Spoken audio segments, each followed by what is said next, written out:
Bienvenue à bord de Voile News, TV Mer, pour notre petit tour de table annuel. Cette année, partir un an, quel multicoque choisir? Avec moi, bonjour messieurs, merci d'être avec nous. Yann Masselot, chantier Lagoune, Bruno Voisard, chantier Nautitech, Xavier Desmarais, chantier Outre-mer, Serge Paillard, chantier Katana, Jacques Martin, chantier Allura, et Romain Moto pour Fontaine-Pajot. Voilà messieurs, le débat est lancé. Vous pouvez mettre en avant les plus produits de vos bateaux. Quels sont un peu vos conseils dans les limites du programme? On part un an, on va faire un triangle atlantique, on va faire une année sabbatique, on va peut-être faire un tour de Méditerranée. Quels sont un petit peu vos conseils en matière de taille? Vous pouvez éventuellement nous rappeler aussi les avantages que vous voyez au catamaran dans les limites de ce programme, en matière de sécurité, de confort, de performance. Qui veut lancer un petit peu la discussion?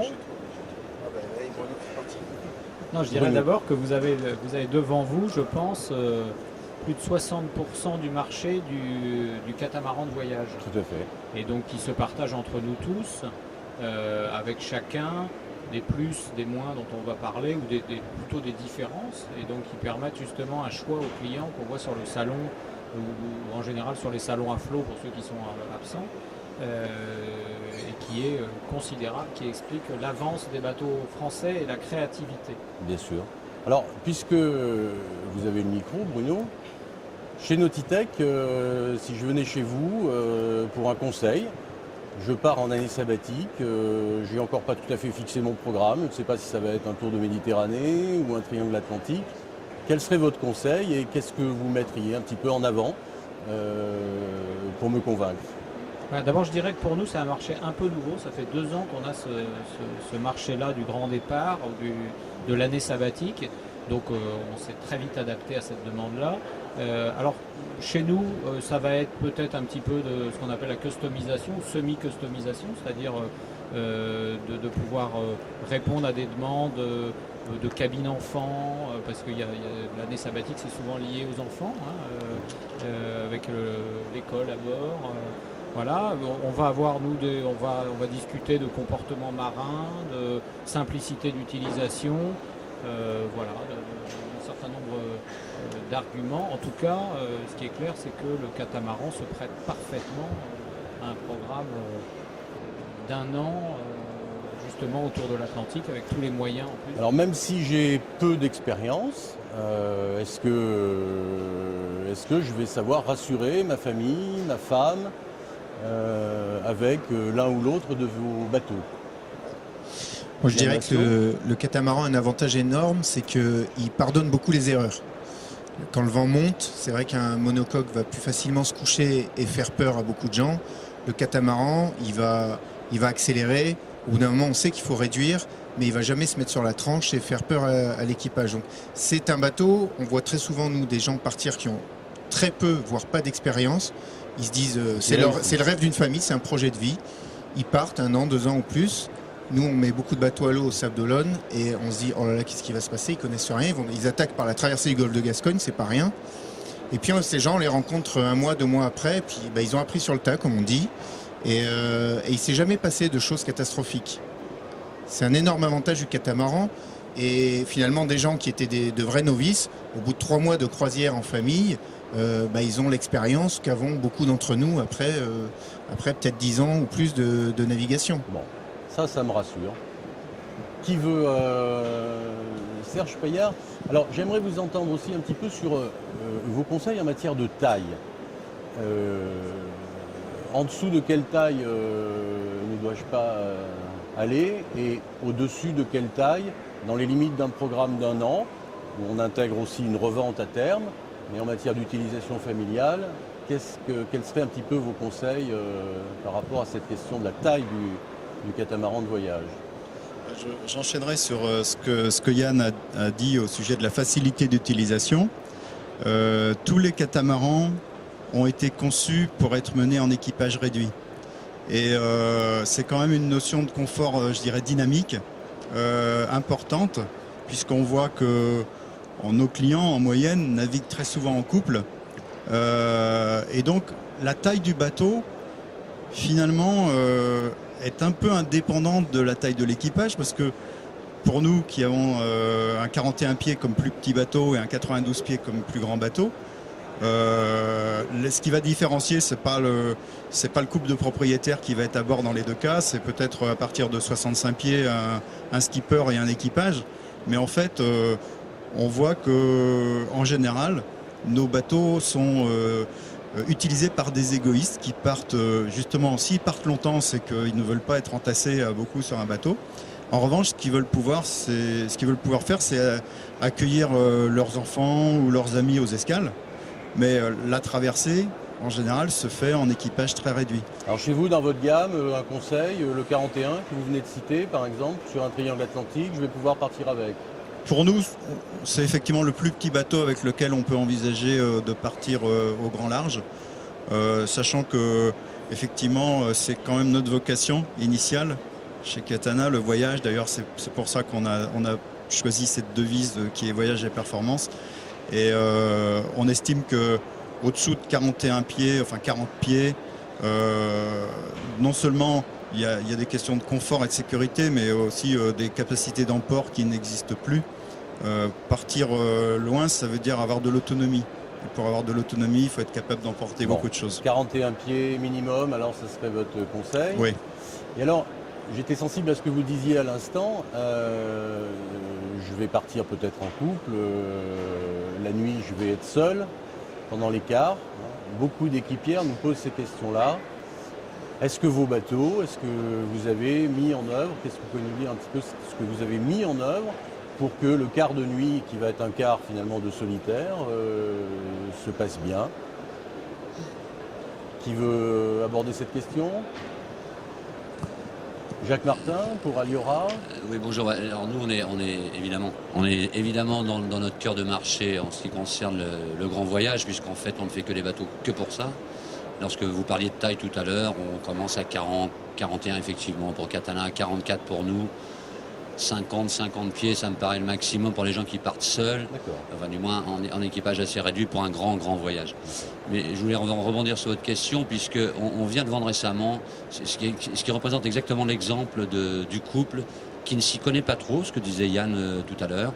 Un couple, une dame et son ami qui partent, les Sables d'Olonne, la Nouvelle-Calédonie, c'est quand même pas un petit voyage. On connaît rien ou peu de choses. Et on commençait par prendre un skipper pour faire un petit peu la Bretagne pendant un mois, sur la Méditerranée. Les Canaries, aux Canaries c'était le deuxième skipper. Petit problème de mentalité entre les propriétaires et les skippers. Et ensuite ils sont vraiment partis seuls. Et pour revenir à ce que vous disiez, en ce qui concerne la sécurité de nuit, eh bien, ces gens ne s'y connaissant quand même pas tant que ça, ont vraiment adopté ce qu'il faut faire, je crois, pour pas craindre lorsque le vent peut monter très rapidement. Donc ils sont partis systématiquement chaque soir, 2 riz, et celui qui restait à bord avait largement avait largement de quoi voir venir si jamais le vent montait. Donc vous préconisez une réduction de voilure. Voilà, on n'est pas en course, on anticipe énormément, et à partir de ce moment-là, il ne peut pas se passer grand-chose. D'accord. Et à bord de vos bateaux, vous avez l'impression que sur les réductions de voilure, que ce soit la voile d'avant ou la grand voile, les choses aujourd'hui se passent bien avec les nouveaux matériels et que c'est facile, même pour des gens qui ne sont pas des professionnels de la navigation? Alors c'est une véritable question. Aujourd'hui on nous demande beaucoup, soit des baumes enrouleurs, soit des choses pour aller très très vite en réduction. À partir du moment où on commence à dire non, faites attention, soyez prévoyants plutôt que réactifs. Tout est prévu à bord de l'ensemble des catamarans, y compris ceux de mes confrères, pour réduire très tranquillement. Et c'est pas aussi dramatique que ça. Et il n'est pas nécessaire non plus de monter des usines à gaz de réduction à la barre, tout seul, sans jamais aller à l'avant. C'est pas aussi systématique. Il suffit d'anticiper la plupart du temps et ça se passe relativement bien. Alors, il y a un élément qui m'a intéressé, Xavier, j'aimerais savoir si chez Outremer vous allez aussi dans cette direction. On a senti dans ce que vous disiez que vous vendez le bateau, vous le fabriquez, vous le vendez, mais que aussi vous accompagnez un peu les nouveaux, cette nouvelle catégorie de propriétaires de manière à ce qu'ils puissent réaliser leur objectif en sécurité.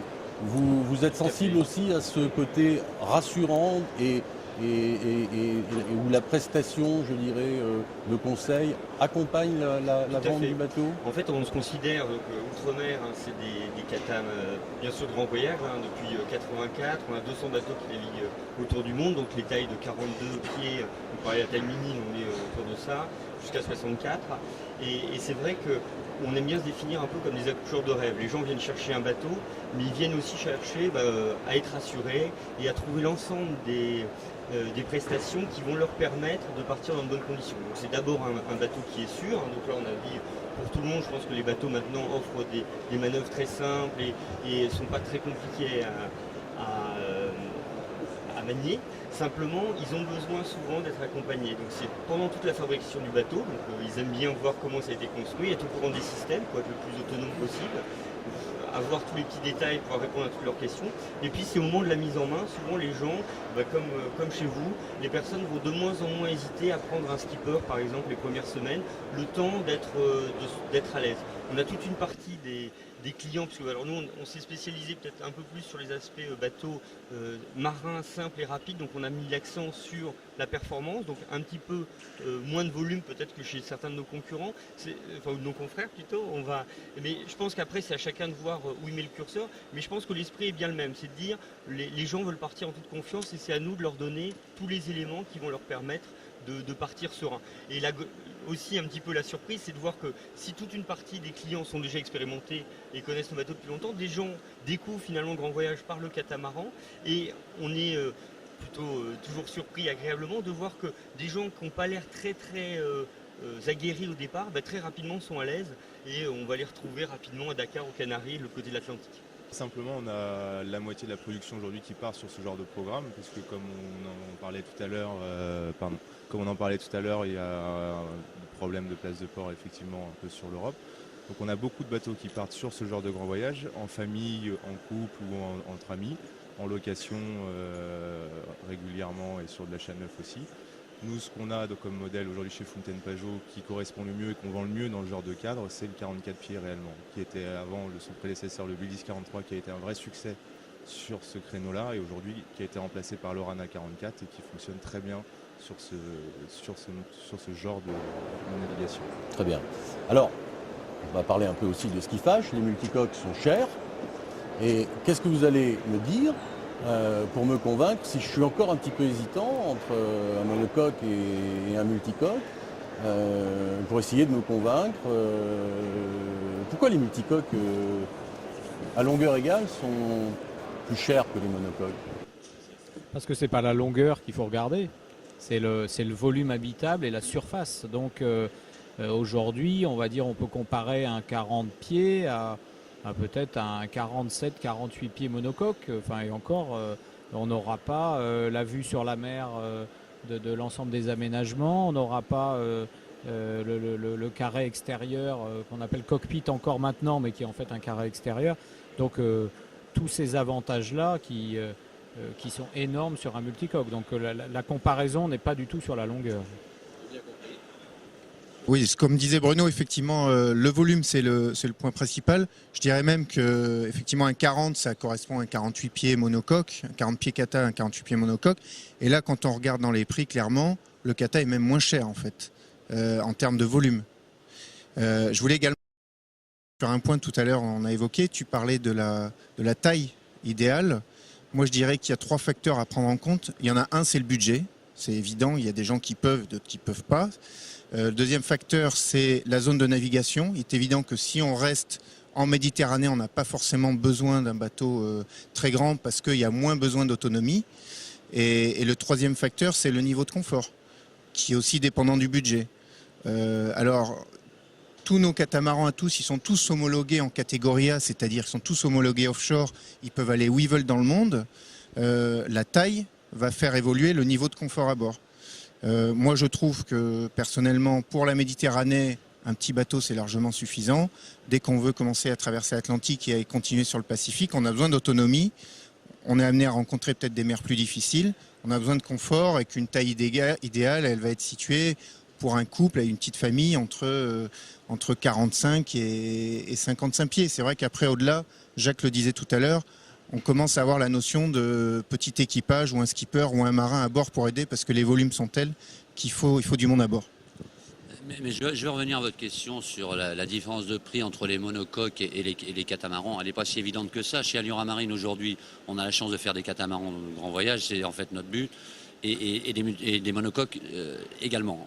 Juste derrière nous, on peut savoir un 52 pieds qui est exactement dans le même programme pour les gens qui aiment le monocoque. Ben, il faut savoir qu'en matière de prix aujourd'hui, c'est exactement équivalent. C'est-à-dire qu'un bateau réellement préparé pour un grand voyage, c'est-à-dire 2 moteurs, ce qu'il faut pour faire un grand voyage, un 50 pieds est équivalent au prix d'un multicoque. Donc c'est un peu faux, pour ce que disaient mes confrères tout à l'heure, c'est un peu faux de dire que le multicoque est plus cher, c'est pas vrai. Si on regarde bien, c'est pas vrai.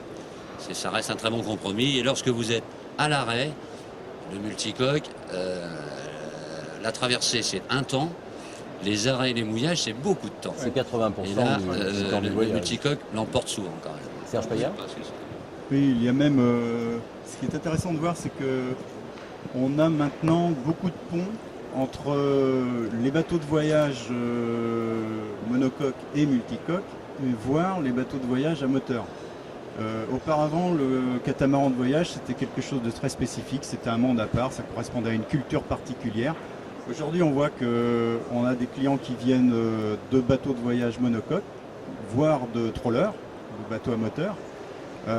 Et là, effectivement, la comparaison, les différences de prix s'amoindrissent parce qu'on ne veut pas comparer un catamaran de voyage à un catamaran, à un monocoque de croisière côtière.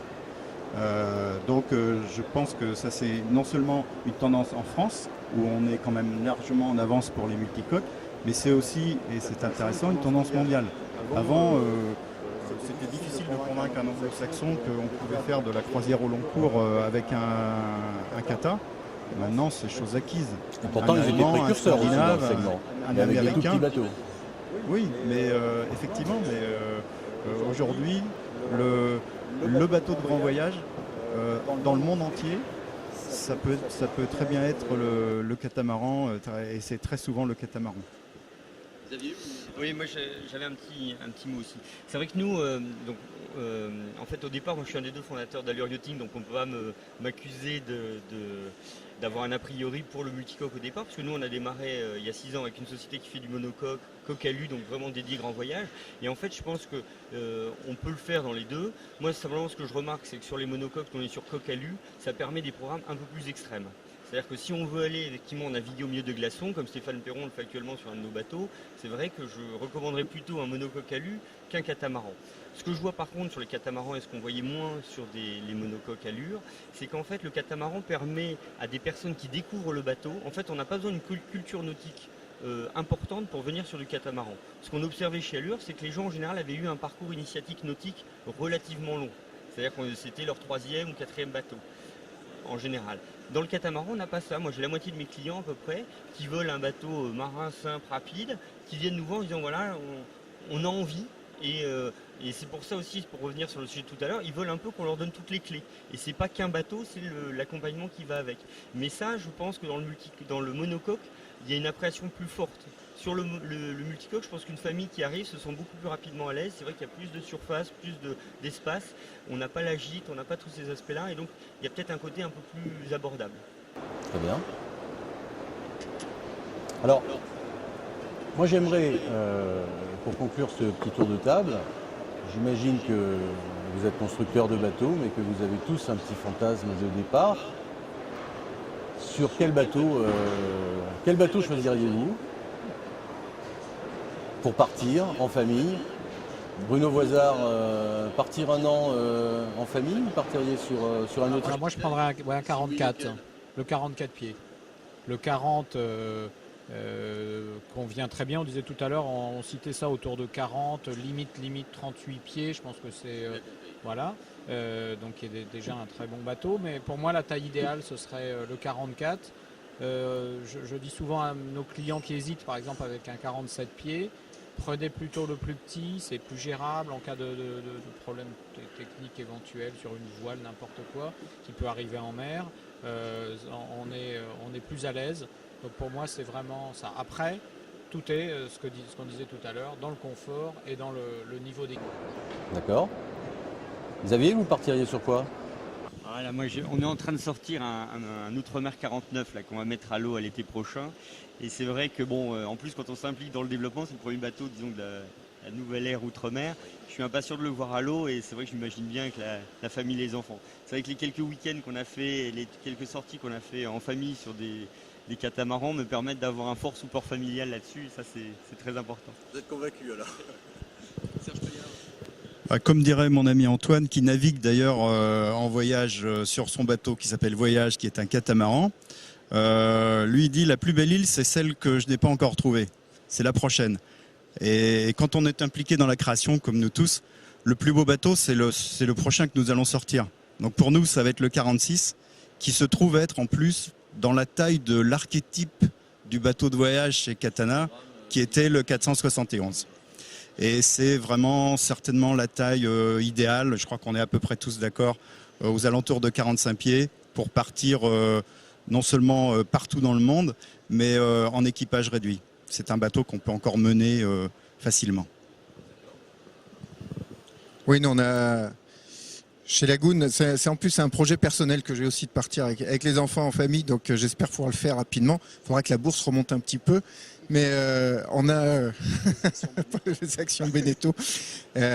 Non, pour moi la taille idéale, effectivement, on a Lagoon 440 qui est un voilier catamaran extraordinaire, qui a du volume, qui marche bien en mer et qui reste effectivement très facile à mener. Donc pour une famille, c'est pour moi la taille idéale. Chez Alliora Marine, je vais essayer d'être un peu plus riche que les autres parce que Serge avait raison. À partir du moment où on sort un nouveau bateau, c'est forcément celui-là qu'on va prendre. Et on sort un futur bateau au printemps qui est un 50 pieds. Et ce bateau, on l'a fait justement pour les gens qui veulent avoir plus, mais rester seuls en mer et qui sont capables de faire plus, toujours pour pouvoir voyager seuls. Et on a fabriqué un bateau de 51 pieds qui est parfaitement adapté pour ça, vraiment gérable seul. C'est sûrement la dernière taille. Mais cette taille-là convient. Quand il disait 49 pieds, ça convient encore. Le bateau a été fabriqué pour ça et prévu pour ça. On en espère d'ailleurs un grand succès. Romain Moto, alors, quel Fountaine Pajot vous choisiriez pour partir avec votre petite famille? Pour rejoindre un peu l'avis de tout le monde, 44 pieds. Sur 44 pieds, Orana 44 chez nous, c'est à mon avis la référence au niveau de la taille, de l'autonomie et de la sécurité. Parfait, merci beaucoup. Je vous remercie de votre participation, de la sagesse de vos choix. Et j'ai envie de partir aussi, moi. Et ça va être plus compliqué pour moi de choisir.